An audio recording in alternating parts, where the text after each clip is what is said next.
Kerala beauticians അസോസിയേഷന്റെ 17ാമത് സംസ്ഥാന സമ്മേളനം. സ്വാതന്ത്ര്യത്തിനും ജനാധിപത്യത്തിനും സോഷ്യലിസത്തിനും വേണ്ടിയുള്ള ധീരോദാത്തമായ പോരാട്ടങ്ങളിൽ ജീവൻ ബലിയർപ്പിച്ച അമരന്മാരും അനശ്വരന്മാരുമായ ധീരരക്തസാക്ഷികളുടെ വീരസ്മരണയ്ക്ക് മുന്നിൽ ഈ സമ്മേളനം അനുശോചനം രേഖപ്പെടുത്തുന്നു. അതുപോലെ നമ്മുടെ സംഘടനയിൽ പ്രവർത്തിച്ചു വന്നിരുന്ന പാലക്കാട് ജില്ലയിലെ ആദ്യകാല പ്രവർത്തകയായിരുന്ന രാധാനാരായണൻ, മലപ്പുറം ജില്ലയിലെ രാജി രാജഗോപാൽ, ആലപ്പുഴ മുൻ പ്രസിഡന്റായിരുന്ന ആലീസ് ബേബി എന്നിവരും മറ്റു സഹോദരി സഹോദരന്മാർക്കും മരണമടഞ്ഞിട്ടുള്ള മറ്റു സഹോദരി സഹോദരന്മാർക്കും കേരള ബ്യൂട്ടീഷ്യൻ അസോസിയേഷന്റെ ആദരാഞ്ജലികൾ അർപ്പിക്കുന്നതിന് വേണ്ടി 1 മിനിറ്റ് എഴുന്നേറ്റ് നിന്ന് നമുക്ക് അനുശോചനം അർപ്പിക്കാം. അവഗണിക്കപ്പെട്ട് കിടന്ന ഒരു കുലത്തൊഴിൽ എല്ലാ മതവിഭാഗത്തിന്റെയും സ്വീകാര്യ തൊഴിലായി ഉപജീവന മാർഗമായി വളർന്നു വന്ന ഒരു കഥ. ബ്യൂട്ടി പാർലറുകൾ, ബ്യൂട്ടീഷ്യന്മാർ ഇവയൊക്കെ ഒരു അവജ്ഞയോടെ നോക്കിക്കണ്ടിരുന്ന ഒരു കാലഘട്ടം. സ്ത്രീകൾ തികഞ്ഞ അവഗണനയോടെ നേരിട്ട് വന്നിരുന്ന ആ ഒരു കാലഘട്ടത്തെ അതേ തൊഴിൽ ചെയ്തു വന്നിരുന്ന ശ്രീ ആര്യനാട് മോഹൻ സാർ സഖാവ് TK രാമകൃഷ്ണന്റെ ശ്രദ്ധയിൽപ്പെടുത്തുകയും അദ്ദേഹത്തിന്റെ നിർദ്ദേശപ്രകാരം ഒരു സംഘടന രൂപീകരിക്കുകയും ആ സംഘടന 14 ജില്ലകളിലുമായി വ്യാപിപ്പിക്കുകയും ഇന്ത്യൻ ട്രേഡ് യൂണിയൻ ആക്ട് പ്രകാരം രജിസ്റ്റർ ചെയ്ത് ഇന്നും നല്ല ആക്റ്റീവോടെ ആ സംഘടന പ്രവർത്തിച്ചു വരുന്നു എന്നതിന്റെ തെളിവാണ് ഇന്ന് നാം ഇവിടെ കൂടിയിരിക്കുന്നത്. ഇന്ന് നാം വളരെ മുമ്പോട്ട് പോയിരിക്കുന്നു. KVയുടെ കഠിന പരിശ്രമം കൊണ്ട് 2005 യൂണിവേഴ്സിറ്റി തലത്തിൽ PG, ഡിഗ്രി തലത്തിൽ വിമൻസ് കോളേജിൽ, വിമൻസ് പോളിടെക്നിക്കിൽ, VHSEയിൽ, +2 തലത്തിൽ അസാഫ് കോഴ്സ് വഴിയൊക്കെ നമ്മുടെ സംഘടന ബഹുദൂരം മുന്നോട്ട് പോയിക്കൊണ്ടിരിക്കുന്നു. സമ്മേളനം നടക്കുന്ന ഇന്നത്തെ ഈ ദിവസത്തിന് ഒരു പ്രത്യേകതയുണ്ട്. ഇന്ന് ഗാസയിലെ ഇസ്രയേൽ ആരംഭിച്ചിട്ടുള്ള കൂട്ടക്കൊലയ്ക്ക് 2 ആണ്ട് തികയുകയാണ്. ഒരുപാട് മനുഷ്യരാണ് കൊല ചെയ്യപ്പെട്ടത്. 67,000-ത്തിലധികം വരുന്ന ആൾ കൊല്ലപ്പെട്ടു. അതിൽ 40% വരുന്നത് കുഞ്ഞുങ്ങളാണ്. ഭക്ഷണത്തിൻ്റെ കുറവ് മൂലം മരിച്ച കുഞ്ഞുങ്ങൾ, വെടിയേറ്റ് മരിച്ച കുഞ്ഞുങ്ങൾ, അതെല്ലാം ഇന്നത്തെ പത്രമാധ്യമങ്ങളെല്ലാം തന്നെ സൂചിപ്പിച്ചിട്ടുണ്ട്. നമ്മളും ആഗ്രഹിക്കുന്നത് യുദ്ധം എത്രയും വേഗം അവസാനിക്കണമെന്നാണ്. യുദ്ധമായാലും തീവ്രവാദമായാലും വംശീയ പ്രശ്നങ്ങളായാലും അതിൻ്റെ എല്ലാം ദുരിതം ഏറ്റവും അധികം ഏറ്റുവാങ്ങേണ്ടി വരുന്നത് സ്ത്രീകളും കുഞ്ഞുങ്ങളുമാണ്. അതുകൊണ്ടാണ് ലോകത്ത് യുദ്ധം ഉണ്ടാകരുത് നമ്മൾ ആഗ്രഹിക്കുന്നത്, സമാധാനത്തിന് വേണ്ടി നമ്മൾ പോരാടുന്നത്. ഇന്ന് നമ്മൾ ആഗ്രഹിക്കുകയാണ് എത്രയും വേഗം അത് അവസാനിപ്പിക്കണം. ഉദ്ഘാടന പ്രാസംഗികൻ കുറച്ച് കാര്യങ്ങളൊക്കെ സംസാരിക്കും, ഞാൻ അതുകൊണ്ട് അതിലേക്കൊന്നും പോകുന്നില്ല. നമ്മളെ സംബന്ധിച്ച് നമ്മളിങ്ങനെ ഒരുമിച്ച് കൂടിയിരിക്കുന്നത്, നമ്മൾ എല്ലാവരും നല്ല ഒരുങ്ങി മിടുക്കികളായിട്ടാണ് വന്നിരിക്കുന്നത് അല്ലേ? അതൊരു വലിയ കാര്യമാണ്. ലോകത്ത് സ്ത്രീകൾ ഇങ്ങനെയൊക്കെ മുന്നോട്ട് വരുന്നത് അത് ജനാധിപത്യത്തിൻ്റെ സൗന്ദര്യമാണ്, ജനാധിപത്യത്തിൻ്റെ പ്രത്യേകതയാണ്. നമുക്കൊരു ഭരണഘടന നമ്മുടെ രാജ്യത്തുണ്ട്. നമ്മൾ ആ ഭരണഘടനയിൽ വിശ്വസിക്കുന്നത് കൊണ്ട് നമുക്കറിയാം ഭരണഘടനാപരമായിട്ടുള്ള നമ്മുടെ അവകാശമാണ് നമ്മളിങ്ങനെ വന്നിരിക്കുന്നത്. ഞാൻ സംസാരിക്കുന്നതും നിങ്ങളിരിക്കുന്നതും, നമ്മൾ മുദ്രാവാക്യം വിളിക്കുന്നതും, നമ്മൾ COTയിൽ അംഗമാകുന്നതും, നമ്മൾ മഹന്ദ്രയുടെ മുമ്പിൽ ഡിമാൻഡ് ഉന്നയിക്കുന്നതും, നമ്മളത് സാധിച്ചു കിട്ടിയില്ലേ സമരം ചെയ്യുന്നതും എല്ലാം നമ്മുടെ ജനാധിപത്യ അവകാശമാണ്. ഈ അവകാശം തരുന്നത് രാജ്യത്തൊരു ഭരണഘടന ഉള്ളതുകൊണ്ടാണ്. ഇന്ത്യ ഒരു മതേതര രാജ്യമായതുകൊണ്ടാണ്.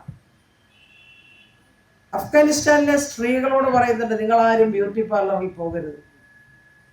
അഫ്ഗാനിസ്ഥാനിലെ താലിബാൻ ഭരണകൂടം അവർക്ക് കൊടുത്തേക്കുന്ന ഡയറക്ഷൻ, പഠിച്ചതൊക്കെ മതി, ഇനി നിങ്ങൾ പഠിക്കരുത്, ഇനി നിങ്ങൾ മൊബൈലുമായി സഞ്ചരിക്കരുത്, 5 മണി കഴിഞ്ഞാൽ നിങ്ങൾ പുറത്തിറങ്ങരുത്, നിങ്ങൾ ഒരുങ്ങി നടക്കാൻ പാടില്ല.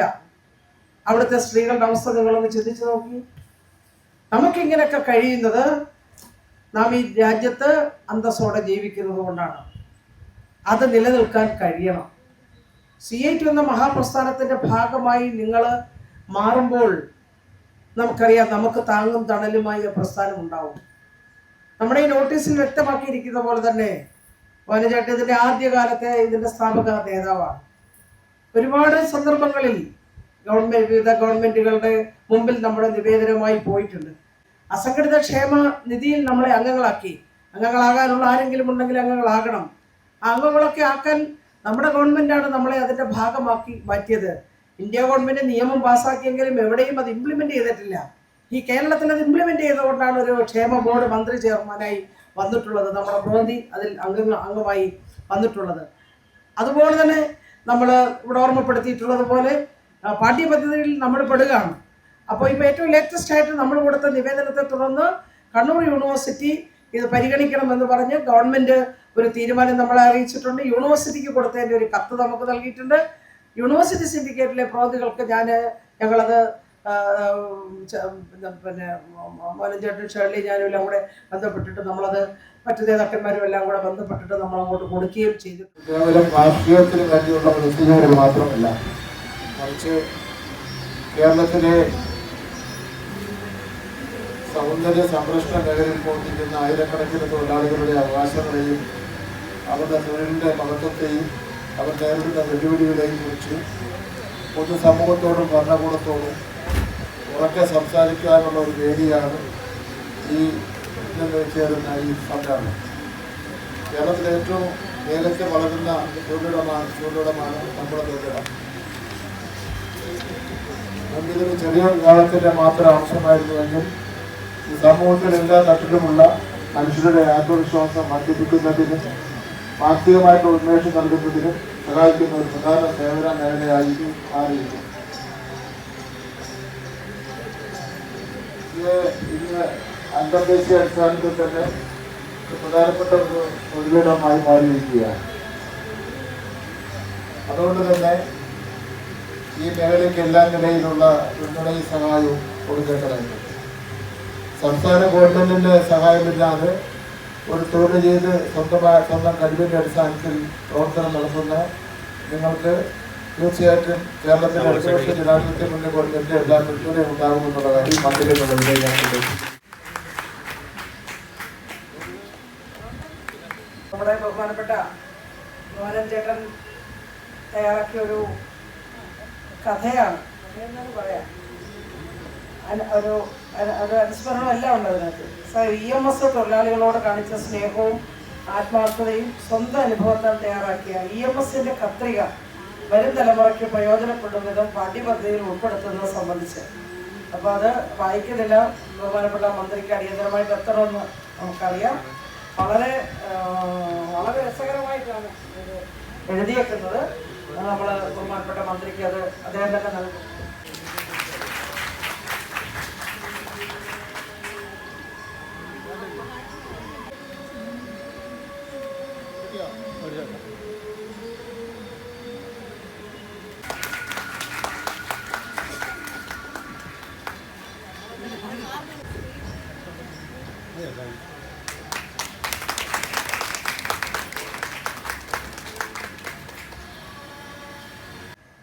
ഇന്ന് CITUവിന് സംസ്ഥാനത്ത് അംഗബലം കൊണ്ടും കർമ്മബലം കൊണ്ടും സംസ്ഥാനത്ത് മാത്രമല്ല ഇന്ത്യയിൽ തന്നെ ശ്രദ്ധേയമായ ഒരു പുരോഗതി കൈവരിക്കാൻ കഴിഞ്ഞിട്ടുണ്ട് എന്നുള്ള അഭിമാനത്തോടുകൂടി നോക്കിക്കാണുന്നവരാണ് ഞങ്ങൾ. നിങ്ങൾ CITUവിൻ്റെ ഭാഗമായി പറയുന്നതാണ്. CITUവിന് കേരളത്തിൽ 32.5 ലക്ഷം മെമ്പർമാരുണ്ട്. ഇന്ത്യയിലാകെ ഏതാണ്ട് 1 കോടി മെമ്പർഷിപ്പിലേക്ക് CITU വളർന്നു വരികയാണ്. നമ്മുടെ മുമ്പിൽ 1-2 സംഘടനകൾ ദേശീയ അടിസ്ഥാനത്തിൽ ഗവൺമെൻറ്റിൻ്റെ അഫിലിയേഷൻ്റെ ഭാഗമായി നിലനിൽക്കുന്നുണ്ട്. അവിടെ BMSഉം അതുപോലെ INTUCയും AITUCയും നമ്മളെക്കാൾ മുമ്പിലാണ്. നമ്മൾ 4-ാം സ്ഥാനത്താണ് CITU. പക്ഷേ പ്രവൃത്തി കൊണ്ട് 1-ാം സ്ഥാനത്തേക്ക് വരേണ്ടത് CITU ആണെന്നുള്ളത് ഇന്ന് നടക്കുന്ന ഏറ്റവും ഒടുവിലെ ജൂലൈ 9 അഖിലേന്ത്യാ പണിമുടക്കടക്കം സംയുക്തമായിട്ടുള്ള എല്ലാ പ്രക്ഷോഭങ്ങളും സംയുക്ത വേദികളും CITUവിൻ്റെ മുൻകൈയിലാണ് നടക്കുന്നത്. ഈ കഴിഞ്ഞ 29-ാം തീയതി എറണാകുളം ടൗൺ ഹാളിൽ വിളിച്ചു ചേർത്ത അമേരിക്കൻ വ്യാപാര ചുങ്കവുമായി ബന്ധപ്പെട്ട ഒരു ദേശീയ സെമിനാർ 802 വിവിധ രംഗങ്ങളിലുള്ള ആളുകൾ പങ്കെടുത്ത സെമിനാർ ഞങ്ങളൊരു 300 പേരെ പങ്കെടുപ്പിക്കാൻ ടാർഗറ്റ് ചെയ്തിട്ട് അത് 802 പേരായി പങ്കെടുത്ത് ഹാളിൻ്റെ ബാൽക്കണി എല്ലാം നിറയുന്ന വിധത്തിൽ എറണാകുളത്തെ പ്രസിദ്ധമായിട്ടുള്ള ടൗൺ ഹാള് ഒരു കര കവിഞ്ഞ് ഒഴുകുന്ന പോലെ ആ ഓളം നിറഞ്ഞു കവിയുന്ന വിധത്തിലേക്കുള്ള പങ്കാളിത്തമായിരുന്നു. അന്ന് അവിടെ അംഗീകരിച്ച പ്രധാനപ്പെട്ട ഒരു സെമിനാർ ഒക്ടോബർ മാസത്തിൽ നാടാകെ ഏറ്റെടുക്കുന്ന വിധത്തിലേക്കുള്ളൊരു വലിയ പ്രക്ഷോഭം, തൊഴിലും വരുമാനവും സംരക്ഷിക്കാൻ ഈ അമേരിക്കൻ ഡൊണാൾഡ് ട്രംപ് പ്രസിഡന്റ് ആയതിനു ശേഷം വന്നിട്ടുള്ള വ്യാപാര ചുങ്കം ഏതെല്ലാം മേഖലയിലാണോ പ്രത്യാഘാതങ്ങൾ ഉണ്ടാക്കിയത് അവിടെ കീഴടങ്ങുന്നൊരു മനോഭാവം ഇന്ത്യയുടെ ഗവൺമെൻറ്റിൻ്റെ ഭാഗത്തുനിന്ന്, ഇന്ത്യൻ പ്രധാനമന്ത്രിയുടെ ഭാഗത്തു നിന്ന്, ഇന്ത്യയുടെ വ്യാപാര കേന്ദ്രങ്ങളുടെ ഭാഗത്തു നിന്നുണ്ടാകുമ്പോൾ നമ്മുടെ കയറ്റുമതി മേഖലയും അതുപോലെ തന്നെ നമ്മുടെ തൊഴിൽ മേഖലയും എല്ലാം ദാരുണമായിട്ടുള്ള പ്രതിസന്ധിയിലേക്ക് അകപ്പെടുന്നതിന് പരിഹാരമുണ്ടാക്കാൻ ഈ ഘട്ടത്തിൽ നാടാകെ ഉണർത്തിപ്പിടിച്ചുകൊണ്ടുള്ള വലിയൊരു പ്രക്ഷോഭ സമരത്തിന് നേതൃത്വം കൊടുക്കാൻ സംയുക്ത പ്ലാറ്റ്ഫോം ഒരു വലിയ സെമിനാറിൻ്റെ ഭാഗമായി പ്രഖ്യാപിച്ചിരിക്കുകയാണ്. കേരള ഗവൺമെൻറ് ഇന്ത്യയിൽ ഒരു ഗവൺമെൻറ്റും ചെയ്യാത്ത വിധത്തിൽ സൗന്ദര്യവൽക്കരണത്തിന് വേണ്ടി ഗ്രാമപഞ്ചായത്തുകൾക്കും കോർപ്പറേഷനുകൾക്കും മുനിസിപ്പാലിറ്റികൾക്കും ഫണ്ട് പ്രത്യേകമായി അലോട്ട് ചെയ്യുക. മാലിന്യം ഇല്ലാതാക്കിയാൽ മാത്രം പോരാ, അവിടെ പിന്നെ മാലിന്യ നിക്ഷേപ കൂമ്പാരമായി വരാതിരിക്കാൻ വേണ്ടിയുള്ള ക്ലീൻ കേരള മിഷന്റെ എഫേർട്ടിൻ്റെ ഭാഗമായി സൗന്ദര്യവൽക്കരണത്തിന് വേണ്ടി പ്രത്യേക പദ്ധതികൾ ഇടുക. ആ പണം വേറൊന്നിനും ചിലവാക്കാൻ കഴിയില്ല. ചിലർ ചോദിക്കാറുണ്ട്, ഈ പൂച്ചട്ടി വെച്ച് പിടിപ്പിക്കുന്നതിന് കാശ് മുടക്കുന്നതിന് പകരം ഇവിടെ പൈപ്പിൽ കുടിവെള്ളം എത്തിയിട്ടില്ല, അത് തരാൻ പാടില്ല എന്ന് ചോദിച്ചാൽ ആ പഞ്ചായത്തിൻ്റെ അധികാരിക്ക് അറിയാം രണ്ടിനും രണ്ട് ഫണ്ടാണ്, ഏതെങ്കിലും ഒന്നിനെ മുടക്കാൻ പറ്റുള്ളൂ. ആ ഫണ്ട് കൺവേർട്ട് ചെയ്യാൻ പറ്റില്ല. രണ്ടും വേണം, കുടിവെള്ളവും വേണം, മറ്റതും വേണം. അപ്പോൾ ആ നിലയിൽ സൗന്ദര്യവൽക്കരണത്തിന് ക്ലീൻ കേരള മിഷന്റെ ഭാഗമായി സംസ്ഥാന ഗവൺമെൻറ് ഇന്ത്യയിൽ ആ കാര്യത്തിൽ ഏറ്റവും കൂടുതൽ മികവുറ്റ സംസ്ഥാനമായി കേരളം മാറുന്നു എന്നുള്ള നിലയിൽ മാറ്റിയെടുത്തിട്ടുണ്ട്. ഇപ്പോൾ മിക്കവാറും സ്ഥലത്ത് ഓപ്പൺ ജിമ്മുകളൊക്കെ വന്നു തുടങ്ങി അല്ലേ? സ്ത്രീകൾക്കടക്കം പങ്കെടുക്കാൻ കഴിയുന്ന വിധത്തിലേക്ക് ഓപ്പൺ ജിമ്മുകളൊന്നും ഒരു കാലഘട്ടത്തിൽ കേരളത്തിൽ അത് ഉണ്ടായിരുന്നില്ല. ആരോഗ്യ പരിരക്ഷണത്തിൻ്റെ ഭാഗമായിട്ട് അങ്ങനെ പല കാര്യങ്ങളും നടക്കാൻ തുടങ്ങി. നടപ്പുകൾ കൂടുതൽ വർദ്ധിച്ചു. സ്വന്തം ആരോഗ്യത്തെ സംബന്ധിച്ച് ഉത്കണ്ഠയുണ്ട്. ആയുഷ് പരിധി എന്ന് പറയുന്നത് കേരളം ഇന്ത്യയിൽ ഏറ്റവും കൂടുതൽ ആയുർദൈർഘ്യമുള്ള സംസ്ഥാനമായി മാറിക്കൊണ്ടിരിക്കുന്നു. പോഷകാഹാരക്കുറവ് കൊണ്ട് ഒരു കുഞ്ഞ് മരിക്കുന്നത് വളരെ കഷ്ടമാണ്. ഗാസയിൽ ഒരുപാട് കുട്ടികൾ മരിച്ചപ്പോൾ വാസ്തവത്തിൽ കുടിവെള്ളം പോലും കിട്ടാനില്ല എന്നുള്ളതാണ് ഗൗരവം. ലീലാവതി ടീച്ചർക്ക് ദേശാഭിമാനി പുരസ്കാരം കൊടുക്കുകയാണ് കേരളത്തിൻ്റെ അമ്മ, കേരളത്തിൻ്റെ സാഹിത്യ നായിക. 28-ാം തീയതി കൊച്ചി യൂണിവേഴ്സിറ്റിയിൽ വെച്ച് ദേശാഭിമാനിയും പുരോഗമന സാഹിത്യ പ്രസ്ഥാനവും CPM എല്ലാം ചേർന്നുകൊണ്ട് ലീലാവതി ടീച്ചർക്ക് പുരസ്കാരം കൊടുക്കുകയാണ്, ദേശാഭിമാനിയുടെ ആദ്യത്തെ പുരസ്കാരം. ലീലാവതി ടീച്ചറോട് അഭിമുഖം ചോദിച്ച്, ടീച്ചർ ഈ പ്രായ സന്ദർഭത്തിൽ എന്തെല്ലാം ഭക്ഷണമാണ് കഴിക്കുന്നത്, ഇപ്പോൾ വായനയും കാര്യങ്ങളും ഒക്കെ നന്നായിട്ടുണ്ടോ, എഴുത്തുണ്ടോ എന്ന് ചോദിച്ചു. അതിനൊന്നും ഒരു കുറവും എനിക്ക് സംഭവിച്ചിട്ടില്ല. വളരെ ഷാർപ്പാണ്, നിരൂപകയാണ്. അവർ പറഞ്ഞു, ഞാൻ എന്ത് ഭക്ഷണം കഴിച്ചു എന്ന് ചോദിച്ചാൽ എനിക്ക് ഒരു കാര്യം പറയാനുള്ളത്, ഗാസയിലെ ഒരു കുഞ്ഞ് ഒരു നിറ്റ് വെള്ളം കുടിക്കാനില്ലാതെ അവൻ യഥാർത്ഥത്തിൽ അഭയാർത്ഥി ക്യാമ്പുകളിൽ തകർന്ന് തരിപ്പണമായി, അതിൻ്റെ അമ്മ മരിച്ചു, അച്ഛൻ മരിച്ചു, ആ കുഞ്ഞ് അനാഥമായി പോയിരുന്ന സന്ദർഭത്തിൽ ഒരു വറ്റിറക്കാൻ എനിക്ക് കഴിയുന്നില്ല എന്നുള്ളതാണ് എൻ്റെ വേദന എന്ന് തോന്നുന്നു. മനസ്സിലായോ? അതാണ് ലീലാവതി ടീച്ചർ പറഞ്ഞ കാര്യം. അതുകൊണ്ട് അതെല്ലാം നമ്മളെ വേദനിപ്പിക്കുന്ന ദിവസമാണ്. സാവടെ ചൂണ്ടിക്കാണിച്ചു, ഗാസയിൽ യുദ്ധം ആരംഭിച്ചിട്ട് 2 വർഷം ആവുകയാണ് അല്ലേ? 2 വർഷം ആകുന്ന ദിവസമാണ്. ഒരു തർക്കമുണ്ട് ആളുകളുടെ ഇടയിൽ തമ്മിൽ. ഹമാസ് ആരംഭിച്ച യുദ്ധമാണോ അതോ ഇസ്രായേൽ ആരംഭിച്ചത് യുദ്ധമാണോ എന്നാണ്. ആദ്യം ആരംഭിച്ചത് ആരെന്നുള്ളതിനെ സംബന്ധിച്ച് തർക്കം. 67,000 ആളുകൾ മരണപ്പെട്ടു. സ്ത്രീകളാണ് ഏറ്റവും കൂടുതൽ മരിച്ചതല്ല കൊല്ലപ്പെട്ടത്. കുട്ടികളും കൂടുതൽ കൊല്ലപ്പെട്ടു. ഇപ്പോഴും ആ ധാർഷ്ട്യമൊന്നും ഇക്കാര്യം അവസാനിച്ചിട്ടില്ലല്ലോ. ഇപ്പൊ ഞാൻ ഓർക്കുന്നത് 97 ആദ്യത്തെ സംസ്ഥാന സമ്മേളനം നമ്മുടെ TK രാമകൃഷ്ണൻ സഹാബാണ് ഉദ്ഘാടനം ചെയ്തത്. അദ്ദേഹം പറഞ്ഞു, മനോഹരമായ ഒരു അന്തരീക്ഷമാണ് ഇവിടെ, സ്ത്രീകളെല്ലാം അതീവ സൗന്ദര്യമുള്ളവരായിരിക്കുന്നു എന്നൊക്കെ പറഞ്ഞു. അന്ന് ഇതുപോലെ അല്ല, ജനം ഭയങ്കരമായിട്ട് കൂടി പല വേഷത്തിലും രീതിയിലും ഒക്കെ വന്നിട്ടുണ്ടായിരുന്നു. അദ്ദേഹം ആണ് നമ്മുടെ ഈ സംഘടന രൂപീകരിക്കാനായിട്ട് നമുക്ക് ആവശ്യമായ ഇന്ധനം തന്നത്. അതനുസരിച്ചാണ് നമ്മൾ ഈ സംഘടന രൂപീകരിക്കുന്നത്. അതിനൊരു കാരണം, അക്കാലത്ത് ഇന്നത്തെ പോലെയല്ല.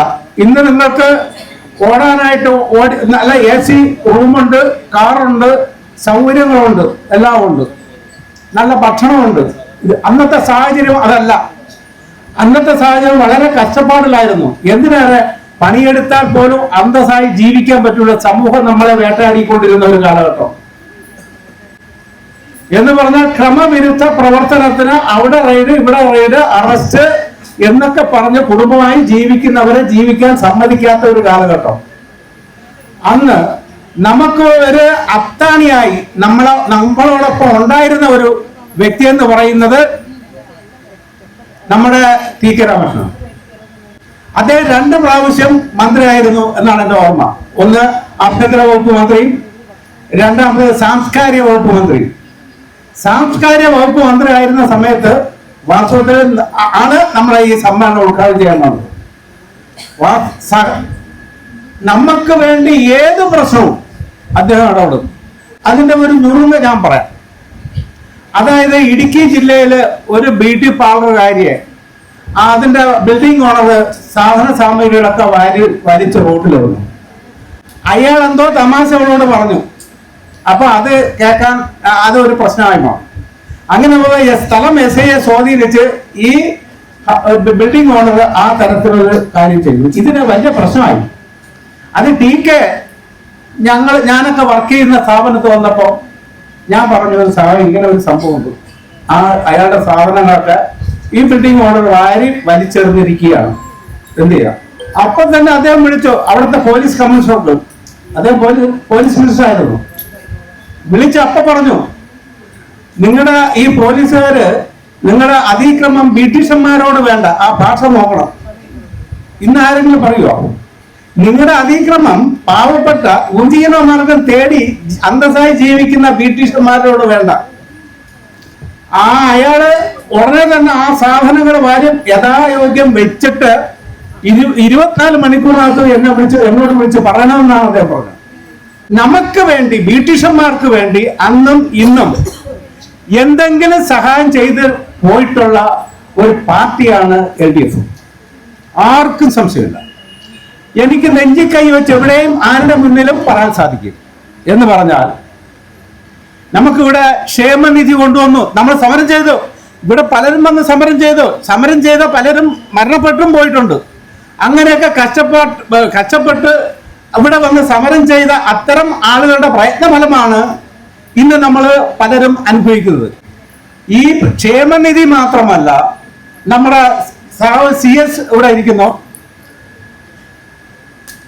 ആ സഖാവ് നമ്മുടെ MP ആയിരുന്ന കാലഘട്ടത്ത് കേരളത്തിലെ ബ്രിട്ടീഷന്മാർക്ക് ഒരു സർവീസ് ടാക്സ് ഈടാക്കുന്ന ഒരു സമയം ഉണ്ടായിരുന്നു. കേരളത്തിലെ എല്ലാവരെയും സർവീസ് ടാക്സിൽ ഉൾപ്പെടുത്തിയിരുന്നു, ഞാനും ഒക്കെ കൊടുത്തിരുന്നു. അപ്പൊ അങ്ങനെ വന്നപ്പോ ഈ സർവീസ് ടാക്സ് ഒഴിവാക്കണമെന്ന് പറഞ്ഞ് നമ്മളൊരു നിവേദനം കൊടുത്തു. പിന്നെ ഇവിടെ പാർട്ടിയിൽ അവര് നേരെ CS അയച്ചു കൊടുത്തു. CS അവിടെ ചെന്ന് അസംബ്ലിക്ക് നന്നായി വാദിച്ചു. അതായത് ബോംബെ, ഡൽഹി പോലുള്ള വൻകിട നഗരങ്ങളിൽ നടത്തി വരുന്ന ബ്യൂട്ടി പാർലറുകളെ പോലെ ഇത് വൻ വ്യവസായമല്ല. കേരളത്തില് അഭ്യസ്തവിദ്യരായ ധാരാളം യുവാക്കൾക്ക് സ്വയം തൊഴിൽ കണ്ടെത്തി അന്നുള്ള പട്ടി മാറാനുള്ള വരുമാനം മാത്രം കിട്ടിക്കൊണ്ട് അങ്ങനെ ജീവിച്ചു പോകുന്നവരാണ്. അവർക്ക് സർവീസ് ടാക്സ് ഒന്നും അവരെ ഏർപ്പെടുത്തുന്നത് ശരിയല്ല, അത് ഒഴിവാക്കണം. 1 മാസത്തിനുള്ളിൽ ആ സാധനം ഒഴിവായി. അപ്പൊ നിങ്ങളൊന്ന് ഓർക്കണം, അങ്ങ് ഡൽഹിയില് പാർലമെന്റില് അത്രയും ശക്തമായി നമുക്ക് വേണ്ടി വാദിക്കാൻ ഒരാളുണ്ടായിരുന്നില്ലേ? അങ്ങനെ തുടങ്ങി തിരുവനന്തപുരത്ത് നമുക്ക് വേണ്ടി ഒരു കോപ്പറേറ്റീവ് സൊസൈറ്റി കടകംപള്ളി ഉണ്ടായിരുന്ന സമയത്ത് നമുക്ക് അനുവദിച്ചു. അതും നടക്കുന്നു. അങ്ങനെ ഒട്ടനവധി കാര്യങ്ങളാണ്. അക്കാഡമിക് ലെവലിൽ വന്നു, ക്ഷേമനിധി തന്നു, അങ്ങനെ സർവീസ് ടാക്സ് ഒഴിവാക്കി. ഇങ്ങനെയുള്ള കാര്യങ്ങളാണ് നമുക്ക് ഇടതുപക്ഷ സർക്കാർ ചെയ്തു തന്നിട്ടുള്ളത്.